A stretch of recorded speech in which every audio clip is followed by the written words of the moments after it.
guys নমস্কাৰ মই ইলাবৰ হয় আপোনালোকৰ ওচৰত অন্য এটা ভিডিঅ' লৈ আহিলোঁ আজি ৰাতিৰ ৰেচিপিত মই কি বনাম আপোনালোকক দেখাইছোঁ বলক কিটচেনত সিদিনা যে কচু আনিছিলোঁ মই ভিডিঅ'ত দেখাইছিলোঁ আপোনালোকক যোৱাকালি ধুনীয়াকৈ ৰাতি বনাম বুলি ভাবিছিলোঁ কিন্তু নবনালোঁ এইটো আজি ধুনীয়াকৈ মই বাচি কাচি লৈছোঁ মানে কালি মাছ অনা নহ'ল তাৰ কাৰণে নবনালোঁ ধুনীয়াকৈ একে চেলাই ধুই ধাই থৈ দিছোঁ এইটো মাছ এইটো কি কুৰি মাছ না কিবা এইটো লোকেল মাছ হয় 270 টকা এইটো 1 কেজিৰ অকণমান কম আছে ইফালে আৰু মাছৰ তেল অকণমান আনিছোঁ ইফালে জলকীয়া আধা কেজি 30 টকাকৈ পোৱা বুলি ক'লে মই কিবা জলকীয়া পোৱাই নাই একে ফিৰিঙি জলকীয়াৰ কাৰণে মোৰ একে প্ৰব্লেম হৈ আছে মইতো জলকীয়াটো ইমান ভাল নাপাওঁ ফিৰিঙিটো ভাল পাওঁ আধা কেজি লৈ 50 টকা দি কিনে এতিয়া চাই থাককচোন মই কেনেকৈ বনাওঁ দেখাই যাই আছোঁ আপোনালোকক অলৰেডি গমেই পায় আপোনালোকে কচু মই কেনেকৈ বনাওঁ কচু বিলাহী মাছ সেনেকৈ বনাম ধুনীয়াকৈ বইল কৰি ল'ম অলৰেডি হৈ গ'ল এতিয়া মই মাছ ফ্ৰাই কৰি আছোঁ কচু আঞ্জাত দিয়াৰ কাৰণে এইটো কালাৰৰ কাৰণে ৰং গুড়ি সোৱাদ অনুসৰি নিমখ সেনেকুৱা আৰু ইফালে গৰম পানী বহাই দিছোঁ আঞ্জাত দিয়াৰ কাৰণে ইফালে আকৌ বিলাহী আৰু পিঁয়াজখিনি ধুনীয়াকৈ কাটি লৈছোঁ কচু দিয়াৰ কাৰণে এইখিনি মাছ থৈ দিওঁ কালিৰ কাৰণে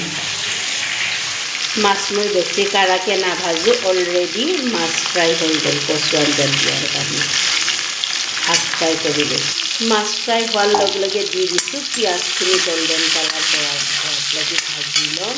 ইফালে খুন্দি লৈছোঁ আদা নহৰু জিৰা জালুক জাব্ৰাং গুটি ধুনীয়াকৈ খুন্দি লৈছোঁ কেঁচা জলকীয়া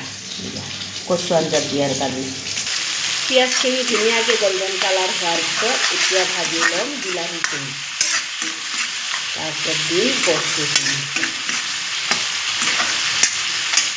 ইয়াতে মছলা খুন্দি লোৱাখিনিও গোটাইখিনি মই তেলতে দি দিছোঁ ধুনীয়াকৈ যেতিয়ালৈকে কেঁচা গোন্ধটো নাযায় তেতিয়ালৈকে ভাজি ল'ম তাৰপিছত দি দিম সিজাই ৰখা কচুখিনি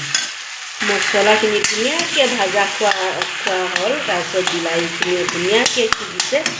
তেতিয়া দি দিছোঁ মই কচু বইল কৰি ৰখাখিনি এতিয়া উতলি থকা ভোক যোনটো একে গৰম পানী যে সেইটো দি দিম কচু এনেকুৱা টেষ্টি ধুনীয়াকৈ গৰম কৰি লোৱা পানীখিনি দি দিছোঁ একে ধুনীয়াকৈ ভোক উতলি আছে এতিয়া দি দিম মাছ ফ্ৰাই কৰি ৰখাখিনি ধুনীয়াকৈ উতলিবৰ কাৰণে দিম মাছখিনিও দি দিলোঁ ভিডিঅ'টো মই বেছি দীঘলীয়া নকৰোঁ আজি ৰাতিৰ সাজত মই কি বনালোঁ আপোনালোকে অলৰেডি দেখা পাইছে মই কালি ৰাতিপুৱা মৰ্ণিং ডিউটি আছে টিফিনতো মই এই কচু আৰু মাছ একে জংঘলীয়া কচু আলু কচু এই মাছেদি বনাইছোঁ যে বিলাহী দি কিনে এইটোৱে লৈ যাম আজি মই ৰাতিৰ সাজত কি বনালোঁ আপোনালোকে অলৰেডি দেখা পাইছে বেলেগ একো নবনাওঁ এইটোৱে বিলাহী আলু বোলে চৰি কচু বিলাহী মাছ লগত আকৌ দুপৰীয়া বনাই থৈ যোৱা দালি আছে তাৰপিছত মূলা আলু ভাজি আছে আজি ৰাতি এইটো দিয়ে পৰিৱেশন কৰিম আপোনালোকে যদি মোৰ ভিডিঅ'টো চাই ইণ্টাৰেষ্টিং হয় লাইক কৰিব কমেণ্ট কৰিব শ্বেয়াৰ কৰিব বাই লগতে গুড নাইট